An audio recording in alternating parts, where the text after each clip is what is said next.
স্বাগত জানাচ্ছি সংবাদ চলমান টিভির লাইভ প্রোগ্রামে। সাথে আছে আমি সোহাগ আলী।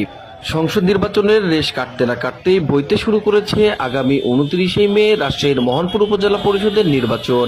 এই নির্বাচনে উপজেলায় চেয়ারম্যান পদে প্রার্থিতা করছেন মোট 5 জন পদপ্রার্থী। তাদের মধ্যে সাধারণ ভোটারদের ভালোবাসায় সিক্ত হয়েছেন আনারস প্রতীক নিয়ে আফজাল হোসেন বকুল। পরিবর্তনের লক্ষ্যে স্মার্ট উপজেলা গড়তে বিজয়ের প্রতীক আনারস প্রতীক নিয়ে মোহনপুর উপজেলায় জনগণের আস্থা ভরসা হয়ে উঠেছেন এই জনবান্ধব প্রার্থী আফজাল হোসেন বকুল। আজ দুপুর 2টা থেকে হাজার হাজার মোটরসাইকেল যোগে কয়েক হাজার ভোটার ও নেতাকর্মী নিয়ে রাজশাহীর কেশরহাট থেকে পথসভা ও র্যালি শুরু করে কয়েকটি ইউনিয়ন পরিষদ ঘুরে মোহনপুর বাজারে এসে নির্বাচনী পথসভা ও র্যালি শেষ করেন। র্যালি ও পথসভা শেষে মোহনপুর বাজারে এক বিশাল জনসভা করেন চেয়ারম্যান পদপ্রার্থী আফজাল হোসেন বকুল।